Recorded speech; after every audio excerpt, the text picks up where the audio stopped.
take the map and drive the instructor inside the classroom and link it to the M step, then everything will move. You see it? Ladies, third grade teachers, could you tell me, how do you think this professional development was for you today? Easy. It was productive. It was exciting. We will never leave Mr. Hurt's advising. Because the schools that I've worked with, the teachers I've worked with, their scores just go through the roof, because what I do is I talk about practical stuff that's practical. Because I'm a former teacher and also I'm a principal, so I'm gonna be telling you guys things that I know will work in your classroom.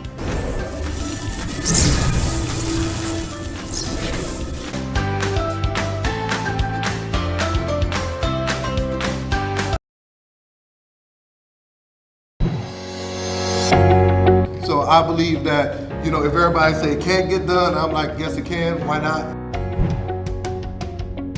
I said, if these kids can't read, then I'm not gonna propose all this, mom, dad, I'm gonna look you in your face and say this kid can't read.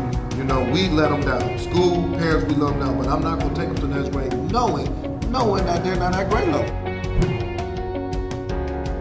It's funny because I'm always like, okay, how are schools successful? Well, schools are successful when they demand greatness. Greatness doesn't come. We're about to make history. We're about to learn. We're about to grow. We're about to make history. And then, mark my words, it's going to be other school districts, other places around it that's going to be doing this thing. We're going to be the first model. And I'm speaking that into existence, okay?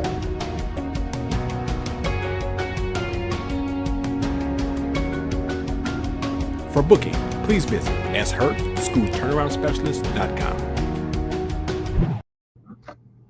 Come on in and hit that share button. Let me know where you're coming from. It's Sean Hurt, the school turnaround specialist, with the Saturday morning podcast, and I am fired up this morning.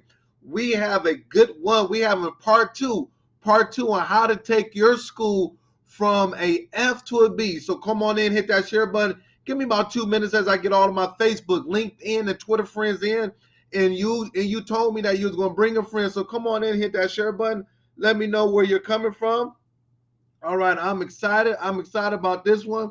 So come on in and let me know where you come from. Good morning, Dr. Houston. Good morning, Dr. Houston. It's always good seeing you, Dr. Houston. Come on in.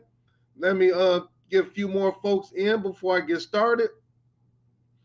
Yes, I'm excited. I'm excited about this one. We're going to take schools to the next level. We're going to the next level with our schools. So come on in. Good morning, Miss Sandy Smith. It's always good seeing you. And let me know where you're coming from. And make sure you get that pencil paper out. I need all the educators out there. If you are an educator, you should be on this podcast as we speak. If you are an educator, you should be on this podcast. All right. All right. Good morning. Good morning. Come on in and let me know where you're coming from. All my LinkedIn folks. I got them folks out there. They like, what about me? What about me? What about me? All right. And it's nice out here. I know people like, they getting ready for Thanksgiving. But hey, we got work to do, everybody. We got work to do. We got a lot of work to do. So I want to get a couple more people in, because this is something that's going to transform your life. All right. Come on in. Good morning. Good morning, Ms. Davis. Good morning. Appreciate you. Good morning. Good morning, Miss T. Good morning. It's good. Come on in. All right. We got one more minute. Hit that share button. I need you to hit that share button. Give me some love. Good morning. Good morning, Miss Smith again from Georgia. Good morning, Dr. Jeter. It's good seeing you again. I've been praying for you, praying for your health. I know things aren't coming good, but I want to let you know that the whole education community, our family, we're praying for you. Good morning, Miss Christina from Tennessee. Excited to be here. Good morning, Miss Melissa. Good morning to you. Good morning, everyone. Good morning, Miss Sharon Wilkerson from Georgia. Georgia in the house, Georgia. Good morning. Oh, yes, Miss T. We got to connect. I've been waiting to get back out there down in Alabama. Good morning. That's my good friend. He is the one that does all of my videos, pictures, and just everything that you see on my pages. That's him. He just does an excellent job. We are going to take this to the next level. So good morning to you. All right.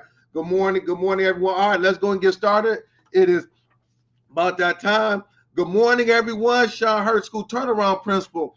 And today we're going to talk about how to take your school from an F rating to a B rating. This is going to be powerful. It's going to be good. If you are an educator, you're saying, Hurt, I have to go to the next level. My school is a low performance school. What do I do? What is the strategies that I need to put in place? You need to be here. Last week, so many people was on the podcast. So many people had questions regarding, hey, Hurt, you need a part 2. So I'm giving the educators what they want. I'm giving you what you want. So we're going to go ahead and get in it. I'm going to go slow. I'm going to walk everybody through it because this is so important. This is so important. We have schools all over the world that I know without a shadow of doubt that we can raise student achievement. I know those 800 kids from the world in inner city schools can learn. But what's taking place is that we have to have the right strategies, the right things in place in order for this to occur. So I'm going to talk about it. But before I talk about it, I'm going to let you know what's been going on in my educational life for the last week since I met with you last Saturday. And this week, I'm going to be in North Carolina, Charlotte, North Carolina. And I will be spending a whole day with my good friend, Dr. Oglesby at Newell School. Yes, their commitment is that they will be an A school this year. Last year, they had some of the highest. Listen to what I'm saying, the highest academic growth in their district. This year, they're going to have some of the highest in the state of North Carolina. And also, they're going to be an A school. I know that because they jumped 2 report card grades last year. They made the news, and they're going to be an A school. So that's why I'm like, hey, listen, these podcasts, we call ourselves the Fantastic Four. Myself, Create and Educate, Principal Kafele, and Josh Tarver on tomorrow. We've been doing this for many, many months, many years, and schools are being transformed. They're being transformed.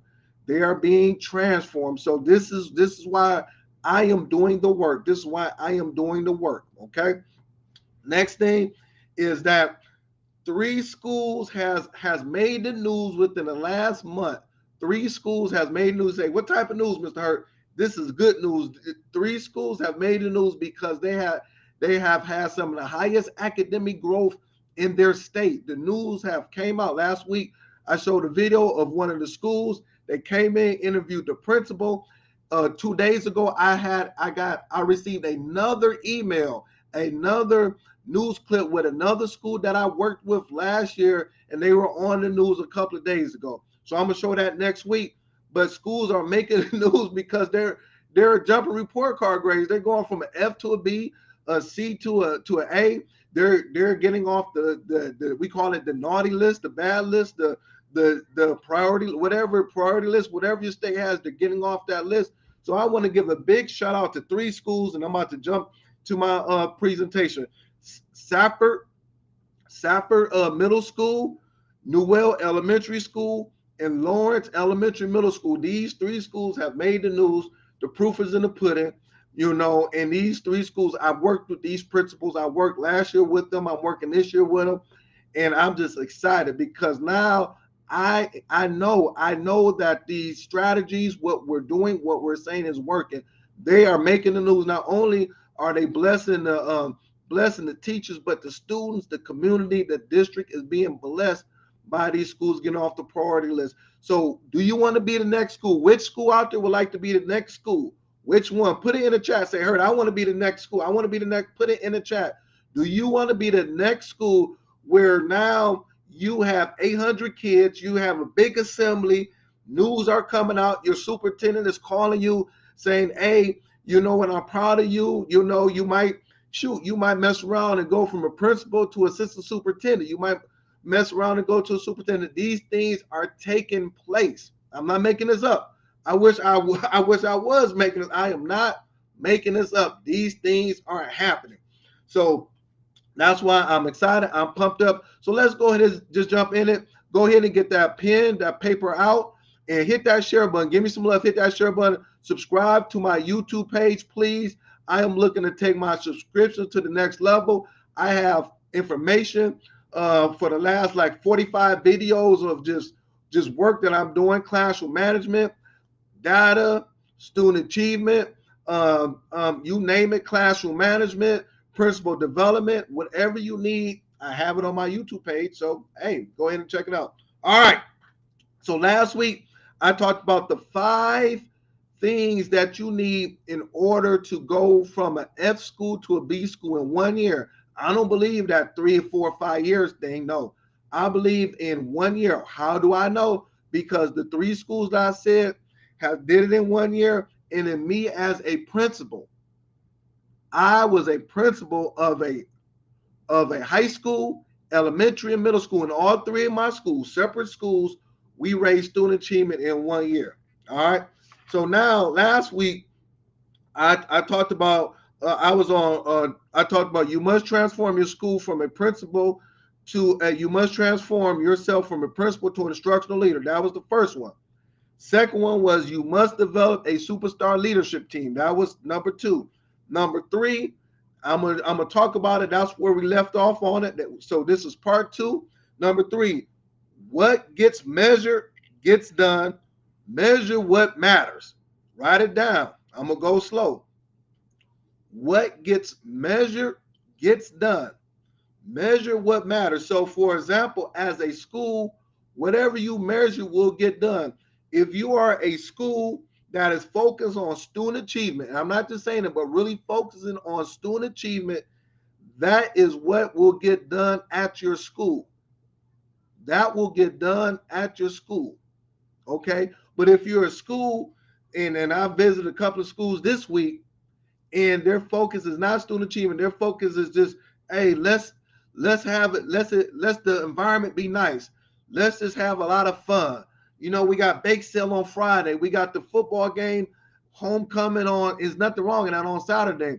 On Thursday, we got the PTO meeting. You know, we got the candy sale on Wednesday.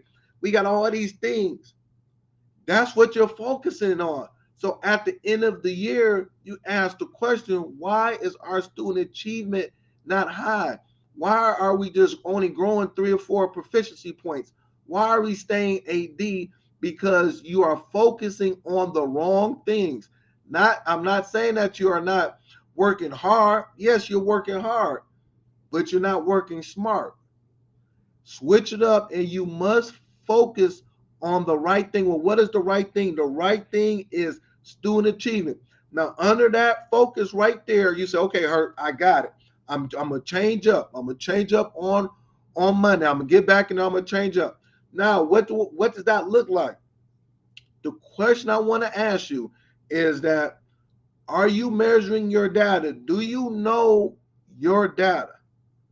Do you have a clear understanding of your district and state data? Write it down, please. Don't just say I'm listening. No, write it down. Do you know your data? What type of data? Do you know your state data and your district data? That is non-negotiable. If you are a principal, superintendent, assistant superintendent, coach, you must know that like you know your social security number. Does that make sense? Go ahead and tell me, say, Hurt, that's making sense. I'm going slow because I do not want anybody to get confused. Do you know your data? Do you know your data? Talk to me, y'all. Talk to me. Dr. Houston said, measure what counts. Measure what counts. Yes. Next thing is that on top of that data, do you know your report card grade? These principals that I was working with all last year, they understood the report card grade from the state. Every state pretty much has the same report card grade. You're going to measure proficiency, you're going to measure growth, and they're going to also look at how do you rank among schools that's in your district, or how do you rank among schools that looks like you, feels like you. So if you're trying to move your report card grade, school in Georgia, school in California, school in Michigan, well, you need to know exactly what is the most points that I can give for each 4 or 5 of these categories that will have me go from a D to a B. So if I need to go from 35 points to 50 points, I need to know that. How many points do I need for growth in this category? How many points do I need for proficiency? On Friday, I'm feeling good now. See, y'all got me in my element. Yes, hit that share button. See, on Friday, I was talking to a superintendent. I said, listen, if you can get your school to be at 40% proficiency on the ELA in math and science in your school, overall, you're going to go from a D to an A in Michigan. You will become a reward school. Now, I know Michigan like the back of my hand. I'm giving him this information. And then on top of that, I said, listen, because I think he has about 400 kids in that one particular school. I said, listen, if you can get about 190 of those kids to be proficient, you're going to move the academic needle across the board. So he's writing it down. Like, I didn't know that. I'm going to tell my principal. I said, yes, this is what you got to do, because on the state report card, it says if you do that, you will move the needle so much. So that's why I'm saying you need to know exactly what your report card is saying. Get it out. If you don't, that's why I'm here. Inbox me. Schools have been inboxing me saying, Hurt, I want you to come in and walk my leadership team through this. Walk my leadership team through this. I need you to walk it through this. Why take a week, 2 weeks when you can get me and I'll be able to walk you through that? The next thing that you need to do is that have you set, so I'm still on number 3. Have you set grade level goals, classroom goals, and student goals for all 600 of your students? Have you set grade level goals for that 8th grade math? Have you set classroom goals for that teacher? And then have you set student goals for all 600 of your students? Where do we set the goals at, Mr. Hurt? You set it by your district assessment. You set it by your fall iReady scores, your fall STAR scores, and your fall NWA scores. Come on now, how easy. You set it right there. You set it right there. You set it right there. And then now, I'm still on number 3. Then now, I want you to examine your PLC's meeting, examine your staff meetings, examine your data meetings. Are these meetings productive? Because a lot of times we have meetings just to have meetings. When you have these meetings, you must bring the data. Skip all of that other stuff that we bringing in. That it's not moving the needle. Yes, there's nothing wrong with that, but this right here will have an impact on all of the areas in your school. So, for example, if I'm bringing the data and I'm saying, okay, 25% of my 6th graders are proficient on last week's standard. Well, now we can look at, okay, why is that? Well, maybe the attendance rate at the school is low. Maybe we only had 70% of attendance last week.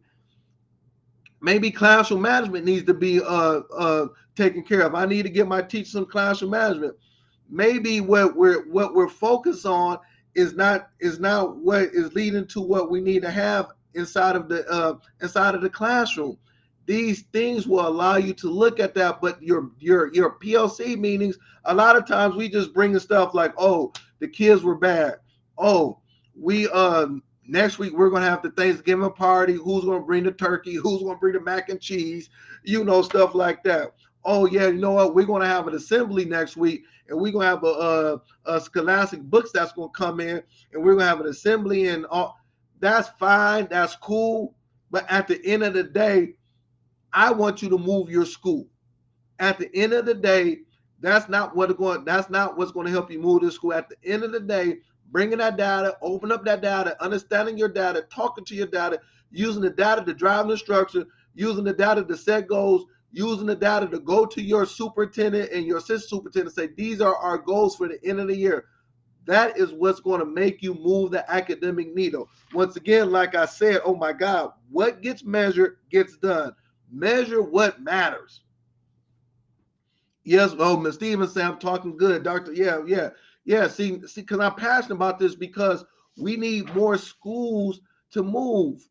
There are millions of schools on Monday, Dr. Houston, Miss Stevens, and Miss September, all of these superstars you on here, but then we have millions of schools on Monday that's going to come in and they're going to work hard, but they're not going to get the results. And then from there, teachers will get frustrated. Coaches will get frustrated. We're going to quit. Kids will not believe that they can do it. And what I'm saying is that we can do it. We can transform education all around the world just by these strategies. If I had 1 million principals on my podcast as we speak, and they took these strategies, I'm not saying spend more money on curriculum and books. I'm not even telling you. I'm like, these are basic, simple strategies that principals, superintendents, assistant superintendents, coaches can use on Monday that can transform education to 3, 5, 10 million students on Monday. Why aren't we doing that? That's why. Yes, that's why. Yes. Next one is this. Number 4. Stay with me. I got 10 more minutes. Number 4. Do you have the right systems in place for a successful school? Do you have the right? You can have systems, but do you have the right systems in place for a successful school? Working long hours do not mean that you're going to have achieve your goals. High student achievement, working from 7 in the morning to 7 at night, Monday through Saturday, and some of y'all work Sunday through Sunday, does not mean that you're going to have high student achievement at the end of the year. Because if you don't have the right systems in place, if you're not focusing on the right thing, you're working hard but not working smart. You're working hard but you're not working smart. It's just like going to the gym and then you saying, Hurt, I'm trying to lose 25 pounds. I'm going to lose 25 pounds in 2 months. I'm going to lose it. So you're in the gym 3 hours a day, 5 days a week, 6 days a week. But if you're not working on the right equipment, if you're not eating right, if you're not stretching right, if you're not doing the right things, that means you're going to the gym every day for 3 hours and you're not losing the weight. Matter of fact, you probably gaining weight. You say, how can I gain weight? You gain it because you're not focusing on the right thing. When I was sitting in that seat, I had to realize I had to focus on the right things. I had to put the right systems in place in order to move the needle. So the first thing that we did, do you have the right systems for teacher training throughout the year? Teacher training, that's the most important thing. You have 35 teachers. Do you have the right systems in place? And not the training that everybody has been doing, but the training that's going to impact those first, second year teachers. 95% of your teachers are first and second year teachers on long-term subs, whatever it may be. Do you have training in place? Once again, I'm not saying me, but I do. This is the training I am doing. I'm doing this training for first and second year teachers because they have passion, they have energy, but they need more tools in their tool belt. Do you have the right training in place? Systems. Do you have the right training in place for your teachers in order for them to be successful? Next one, I talked about it. Do you have the right data systems in place on how to track all 800 of those students that you have at your school? On Friday, you should have some type of an assessment that you give to all of the students at your school. And then by Monday morning, you should have the data in front of you, like I have it right here, to be able to see how many of those 800 students were proficient on whatever standard that they taught at the high school, middle school, and elementary.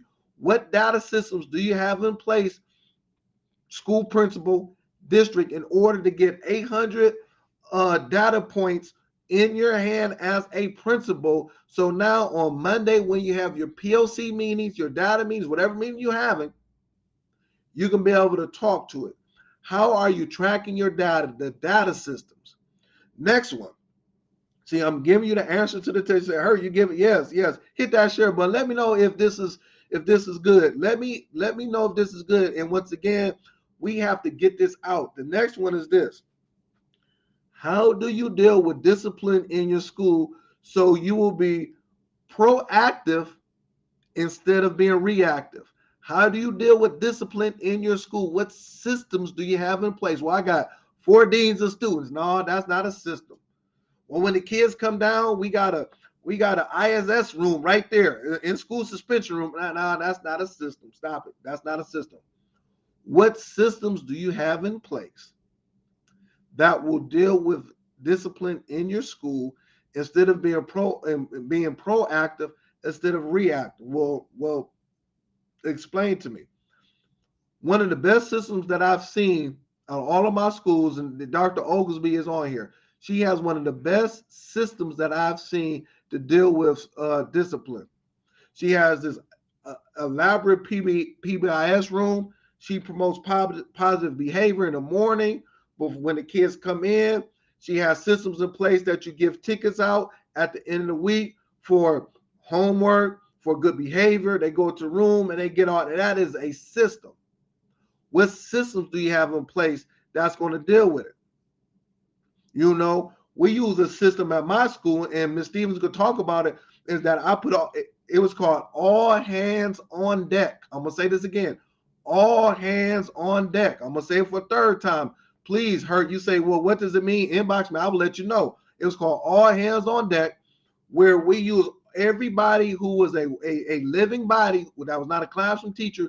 We pushed into the classroom, but we did it very strategically, where we went into classrooms where we knew those teachers needed some support. So if I knew that teacher X can get through her reader lesson from 8:30 to 9:30, she was going to have a good day. So we pushed into the classroom, my dean of students, all of my coaches, and we helped with the instruction that was taking place inside of the classroom. So pretty much we had a co-teaching model where we had 2 bodies inside of those classrooms co-teaching, and our reading scores just took off.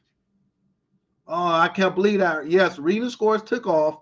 We went from we was a reward school. What does that mean? That means we were the best school, inner city school, Black and Latino kids in the state of Michigan.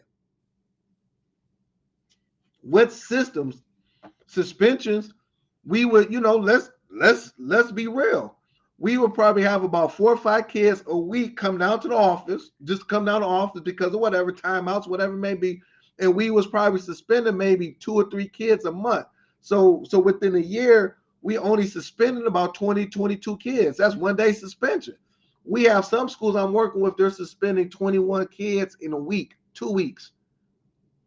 So when kids were getting suspended, that was like abnormal. What's going on? And then it allowed my teachers to teach the systems, the things we had in place benefited everybody. All right.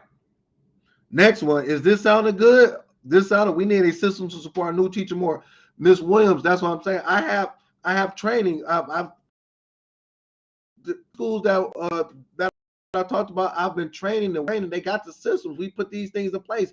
But it starts with the principal and the leadership team. It can't be what are we doing as principals and leadership teams to set the school up for success? That's what I'm talking about. We talk about we want to be an A school. We want to be a reward school. We talk about coming from an F to a B, but are we really doing it? Or do we really have these good systems in place? Okay. All right. Stay with me. I got 2 more minutes. The next one is that how are we properly training the leadership team? How are we properly training our leadership team? Because we can't assume that they're going to, you got 2 APs, you got coaches, but are you giving them the proper, that is the bread and butter of your school, the leadership team. If you principal district person can get the principal and leadership team walking in the right direction with these things that we're talking about, they will be excellent. All right. Last thing is this, the last thing, number 5. What are you looking for in the classroom? What are you looking for in the classroom? And then me and my team, we're doing a new, we're creating a observation and feedback tool that's going to be so dynamic, it's going to blow you away. I'm rolling that out in 1 more month. I was with my team yesterday. But now this is the thing. The Charlotte Daniels framework has all of these areas. Now I'm talking the Charlotte Daniels framework. You're probably using that. 95% of schools use that, has all of these areas. What I'm telling schools is to look at two areas. So when you go into the classroom, you'll be looking at these two areas. What I look for is I looked at domain 2, classroom environment, and domain 3, instruction. So that's what I told my staff. I said, we're going to look at these two. This is all I'm looking for when I'm coming to in there. We're looking at classroom environment and instruction. That's all I want you. And those two things we were able to focus, and it led to the other domains being great. And then in those two domains, I said, let's pick one area. We're going to put managing classroom procedure and engaging students and learning. Those are the two things. How are you doing with managing classroom procedures and engaging students and learning? PD, go back to it. That's all we did. So I say, if nothing else, I know that the procedures of the classroom procedures in those classrooms of my 35 teachers will be excellent. And also, how do I engage an hour and 30-minute reading lesson? What does that look like? So we did PDs on that. We talked about that. We really focus on those things. All right. So I'm gonna stop right there. It's 10:30. So thank you very much. Part 2, if you missed part 1, go back and see it. I appreciate all your support. Please go and tune in to Create and Educate with Dr. Houston and Tammy Taylor at 10:30. They're on now. If you would like for me to come into your school, make sure you inbox me. Make sure, and we can talk, but use these strategies. And once again, I'm coming down to Charlotte, North Carolina, hanging out with Dr. Oglesby and that team. And make sure you subscribe to my YouTube page and give me feedback. Say, Hurt, I really like what you said. Give me feedback and spread the word. Next week is going to be another dynamic series. Thank you very much. Let's have a blessed week, and let's take education to the next level.